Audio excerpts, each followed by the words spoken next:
며칠 전에 제가 이름만 대면 여러분이 잘 아시는 목사님이 페이스북에다가 이런 글을 올린 걸 보았습니다. 비 오는 날 운전하며 라디오는 듣지 말아야겠다. 모든 가요가 다 은혜롭게 들린다. 여러분 어떻게 생각하십니까? 성령 충만하면 가요를 들어도 은혜가 되는 것 아닐까, 그런 생각이 들었습니다. 가령 대중가요를 부르는 가수 가운데 김난영이라는 가수가 있지 않습니까? 저도 한때 이분의 노래를 자주 듣곤 했는데요. 사랑이라는 제목의 이런 노래가 있습니다. 가사가 이런 것이죠. 이 세상에 하나밖에 둘도 없는 내 연인아, 보고 또 보고 또 쳐다봐도 싫지 않는 내 사랑아, 비 내리는 여름날엔 내 가슴은 우산이 되고 눈 내리는 겨울날엔 내 가슴은 불이 되리라. 온 세상을 다 준데도 바꿀 수 없는 내 연인아, 잠시라도 떨어져서 못 살 것 같은 내 사랑아, 행여 당신 외로울 때 내가 당신 친구가 되고, 행여 당신 우울할 때 내가 당신 웃음 주리라. 이 세상에 하나밖에 둘도 없는 내 연인아, 보고 또 쳐다봐도 싫지 않는 내 사랑아, 사랑하는 사람을 향한 멋있는 사랑의 고백이라는 그런 느낌 들지 않습니까? 사랑하는 사람은 온 세상을 다 준데도 바꿀 수 없다는 가사나, 또 사랑하는 여인은 보고 또 봐도 싫지 않는 사람이라는 그런 가사가 가슴에 와 닿지 않습니까? 성도 여러분 어떻습니까? 여러분은 이런 사랑을 해 보신 적이 있습니까? 그 사랑은 어떤 사랑이었습니까? 비 오는 날엔 우산이 되어주고, 추운 겨울날엔 사랑하는 이를 따뜻하게 해줄 수 있는 그런 불이 될 수 있었습니까? 사랑이 무엇을 의미하는지, 어떻게 하는 것이 진정한 사랑인지를 여러분 생각해 보신 적이 있습니까? 우리가 생을 살아가면서 피곤함을 느낀다든지, 혹은 이런저런 일들로 낙심하고 그리고 좌절한다든지, 아니면 근심 걱정에 매인다든지, 아니면 외로움을 느끼는 것은 한마디로 우리에게 사랑이 없기 때문이라는 어떤 분의 말씀에 크게 공감합니다. 아니, 실상 내가 사랑하고 있다고 하지만 그것은 진정한 사랑이 아닐 수도 있습니다. 그럴 경우는 사랑을 한다고 하면서도 공허함을 느끼게 되고, 그리고 때로는 생이 무의미하게 여겨질 것입니다. 이런 것은 진정한 사랑이 아닙니다. 우리는 참 사랑이 아닌 것을 사랑인 것처럼 착각하거나 아니면 스스로 속고 있는 그런 경우가 종종 있는 것입니다. 성도 여러분, 진정한 사랑, 참 사랑이란 무엇이라고 생각하십니까? 여러분이 알고 계시는 바와 마찬가지로 예수님께서는 십자가 위에서 정말 비참하게 돌아가셨습니다. 이런 예수님을 따라다녔던 제자들, 희망이 사라졌습니다. 의기소침할 수밖에 없었습니다. 두려웠습니다. 그래서 골방에 숨어 지냈던 제자들은 정말 믿어지지 않는 놀라운 일을 경험했습니다. 부활하신 주님을 만나뵐 수 있었던 것입니다. 제자들 가운데 의심 많은 토마는 하필이면 그때 그 자리에 없었기 때문에 다른 제자들이 부활하신 주님을 만났다는 그 사실을 믿어지지가 않았습니다. 그래서 뭐라고 그랬죠? 내가 이 손으로 주님의 손에 생겼을 그 못자국, 아니 주님의 그 허리에 창자국, 그건 내가 직접 만져보기 전에는 나는 예수님이 부활하셨다는 사실 믿을 수가 없어. 그만큼 예수님의 부활이라고 하는 것은 쉽게 믿어지지 않는 엄청난 사건이었던 것입니다. 그런데 부활하신 그 주님께서 그런 제자들에게 한 번이 아니라 거듭거듭 부활하신 주님의 모습을 보여주셨음에도 불구하고 오늘 성경 본문 말씀 읽어보면 그렇지 않아요. 예수님의 수제자라는 베드로와 그 형제들은 왜 고향 갈릴리 해변으로 돌아가서 다시 물고기를 잡는 그 일을 하고 있었느냐 말입니다. 부활하신 주님을 보았고 부활하신 주님을 여러 차례 만났습니다. 그러나 추측컨대 부활하신 주님을 만날 때마다 어쩌면 이 베드로 입장에서 얼마나 면목이 없었겠습니까?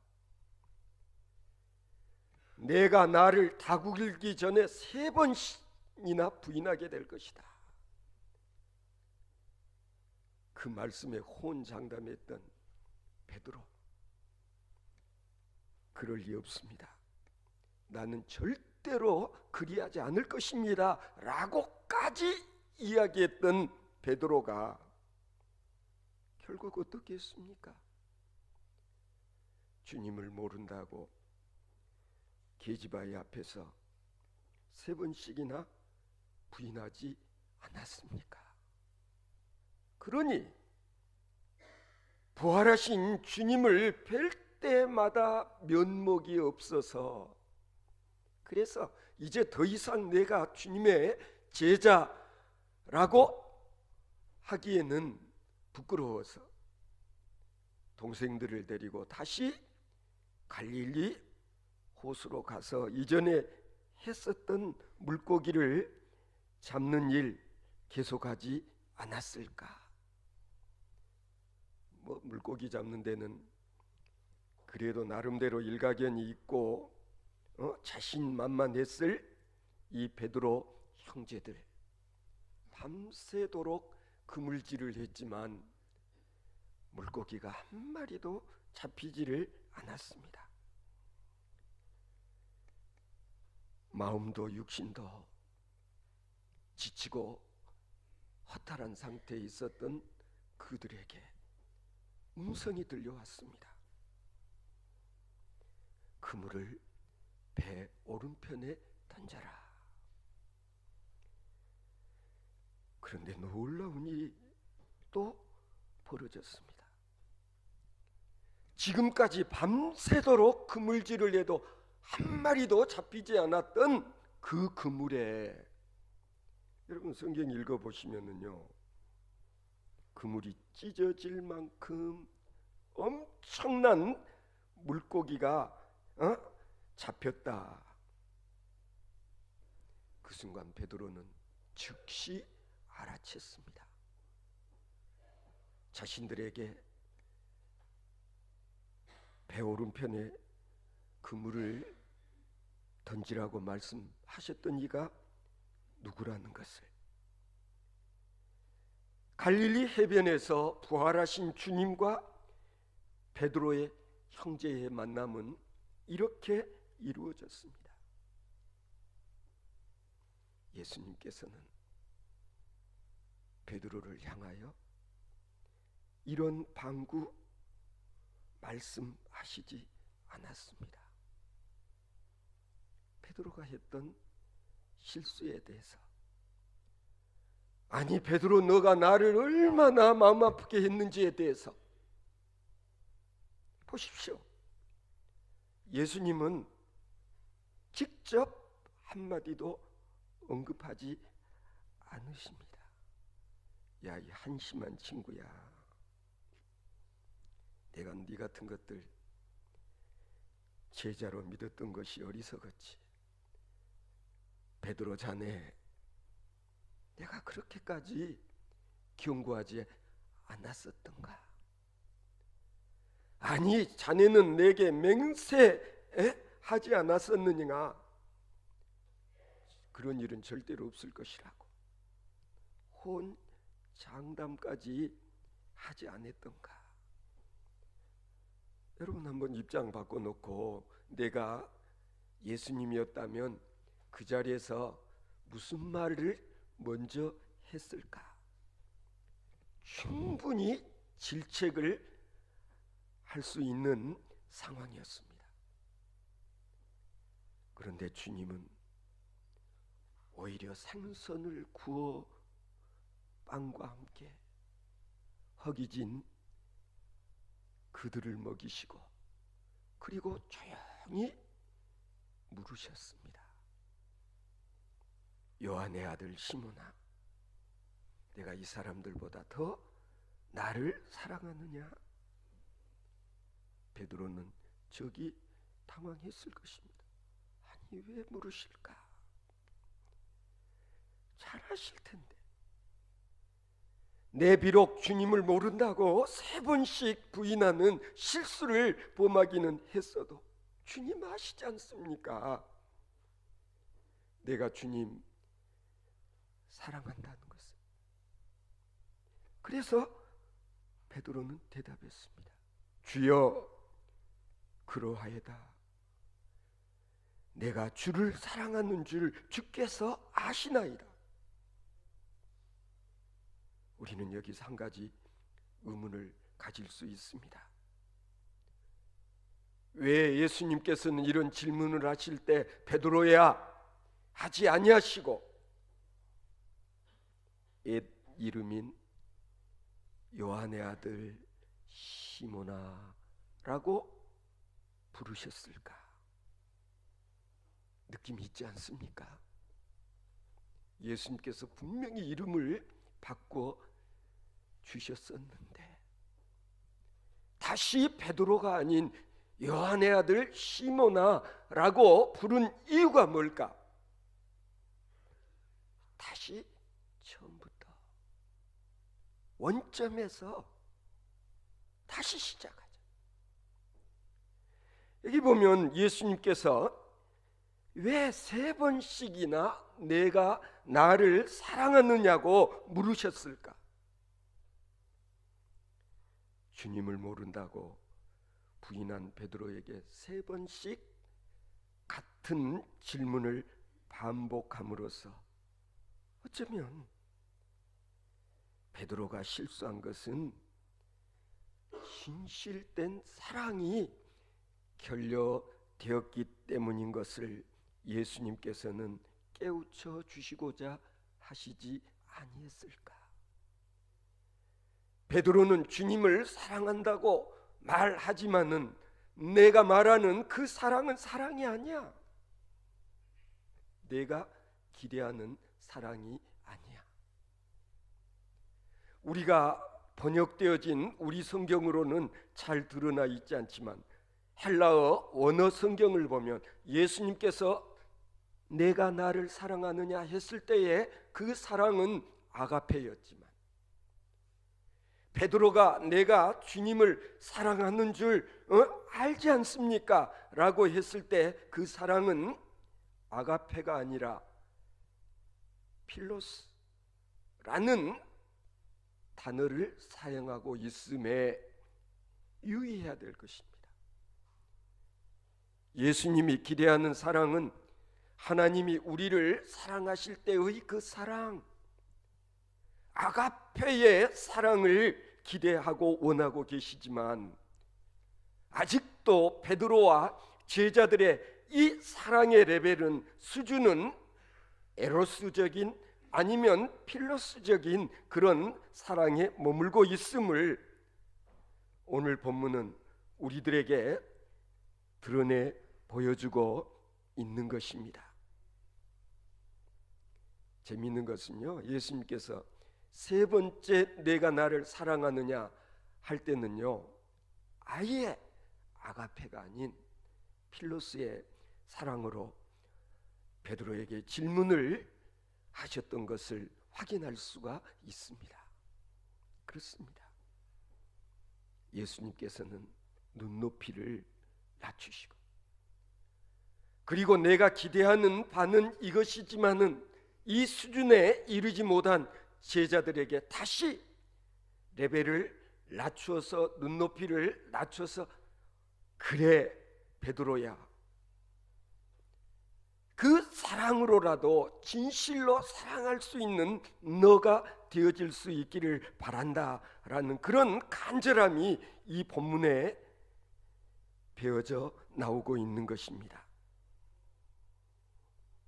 오늘 본문 말씀을 우리가 그런 점에서 다시 한번 깊이 묵상하노라면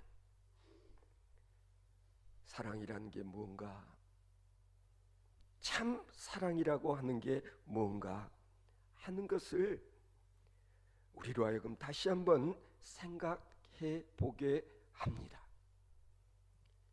이미 예수님께서는요 제자들에게 사랑이 무엇인가를 비유로 말씀하신 바 있지 않습니까? 여러분이 너무나 잘 아시는 누가복음 15장을 보면 탕자의 비유라는 게 있습니다. 둘째 아들 아버지에게 달라고 해서 자기 몫을 챙겨가지고 세상으로 나가서 가지고 나간 모든 것들 탕진하고 그리고 알거지가 된 이 탕자, 그 집안 굶어 죽기 직전이 돼서야 아니 남의 집에 돼지우리에서 돼지가 먹는 지엄나무 열매를 주워 먹고 살지 않으면 안 되는 그 지경이 되었을 때에 비로소 아버지를 생각하지 않아요. 내가 여기서 이 고생하는 것보다는 염치도 자존심도 이제는 더 이상 내세울 게 없지만서도 아버지와 형이 살고 있는 집으로 가면 이보다는 더 낫지 않을까? 우리는 이 대목에서 정말 우리의 상식으로서는 납득할 수 없는 장면을 보게 됩니다. 아버지의 품을 미련 없이 걷어차버리고 집을 나가서 허랑방탕한 생활로 모든 것 다 날려버리고 빈털털이 알거지가 되어가지고 집으로 탕자가 돌아오는데, 옛날 번역이 전 훨씬 나은 것 같아. 상거가 멀매도 불구하고, 무슨 뜻입니까? 이 아들을, 집 나간 아들을 기다리고 있는 아버지와 이 탕자가 되어서 돌아오는 아들의 이 거리가 먼 거리였음에도 불구하고 아버지는 대번에 알아보았다. 아버지를 찾아 돌아오고 있는 탕자를. 그래서 보면 아버지는 먼 발치에서 알아보시고 쫓아나가 탕자를 끌어안고 입을 맞추고, 그뿐입니까? 아버지는 종들에게 명령해서 좋은 옷을 꺼내 입히게 하고 반지를 끼워주고, 그리고 새 신발을 신겼다고 했어요. 그리고는 온 동네 사람들 다 초청해서 동네 잔치를 벌리면서 즐거워했던 이 이야기. 여러분이 아버지였다면 어떻게 했을 것 같습니까? 이 탕자의 비유는 오늘 우리에게 분명한 메시지를 주고 있습니다. 아버지는 둘째가 출세해서 돌아왔기 때문에 아들을 반기고 아들을 사랑하는 것이 아니었습니다. 아버지는 둘째가 떼돈을 벌어가지고 돌아왔기 때문에 뛰쳐나가 그를 영접하고 그를 사랑한 것이 아니었습니다. 아니, 시쳇말로 출세해서 금이 환영하는 둘째였기 때문에 아버지가 그토록 기뻐하고 나가서 얼싸안고 입 맞추고 금가락지를 끼워주는 그런 아버지가 아니었다는 점, 알고 계신 그대로 아닙니까? 아버지의 탕자를 향한 사랑은 그런 게 아니었습니다. 아들이 이러이러한 정말 사랑받을 짓을 했기 때문이 아니라, 아버지는 알거지가 되어진 아들이었음에도 불구하고 그 아들을 뛰쳐나가 얼싸안고 그냥 교하고 기뻐했다는 사실. 그래서 보통 그렇게 이야기해요. 때문에의 사랑이 아니라 불구하고의 사랑을 이 탕자의 아버지는 보여주셨다. 아니, 예수님께서 이 비유를 사용하신 이유는 바로 주님과 하늘 아버지께서 우리에게 쏟으시는 그 사랑은 이런 사랑이라는 걸 이 탕자의 비유를 통해서 가르쳐 주신 것이죠. 솔직히 그렇지 않습니까? 결혼 준비하는 게 얼마나 힘들고 어렵던가요? 따지는 게 많죠. 본인 현재 직업은 뭔데? 집안은 어떻고? 월수는 얼마 정도? 아파트는 한 채 마련해 놓았고, 가문 내력은 어떠하고? 따지는 게 너무나 많습니다. 당신은 나보다 더 아름답기 때문에, 나보다 더 학벌이 좋기 때문에, 아니면은 나보다 가진 것이 많기 때문에, 가문이 좋아서, 아니 당신이 나를 좋아하기 때문에 나도 당신을 사랑한다. 솔직히 우리는 이 수준에 머물러 있다고 고백해야 되지 않겠습니까? 근데 중요한 것은요, 저 사람 용모가 얼굴이 예뻐서 결혼한 사람이라고 한다면 불의의 사고로 그 사람이 망가져버리면, 얼굴이 흉측한 사고를 당하게 되어지면 끝 아니겠습니까? 돈 보고 결혼했던 사람이라면 그 사람이 사업하다가 사업 망쳐들면 끝! 이혼해야 되는 것 아니겠습니까? 그 사람이 요직에 있었기 때문에 내가 결혼을 했다. 어느 날 그 사람이 그 자리에서 실직이라도 하게 되면 끝 아니겠습니까? 성도 여러분, 왜 예수님께서는 정말 한심한 제자들, 허물이 많은 제자들을 다시 찾으셨을까? 허물 많은 그들을 그대로 용납해 주셨을까? 그리고 정말 믿을 수 없는 배신했던 너였지만 예수님은 다시 새로운 사명을 맡겨주십니다. 여러분, 이것이 진정한 주님의 사랑인 것입니다. 주님께서 당부하십니다. 내가 나를 사랑하느냐? 그렇다면 내가 위하여 죽은 소중한 내 양을 먹이라. 이렇게 당부하신 것입니다. 이것은 말로만 하지 말고 구체적인 사랑의 실천을 하라는 것입니다. 저는 솔직히 백부능선을 넘었다, 100명이 이제 출석하는 교회 되었다. 왜? 우리 교회가 아름답기 때문에, 시설이 좋기 때문에, 아니 사람들이 좋아서?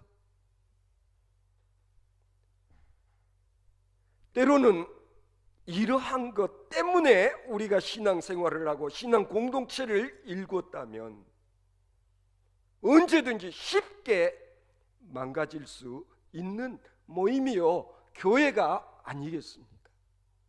말만 잘하는 사람들, 립 서비스에 능한 사람들.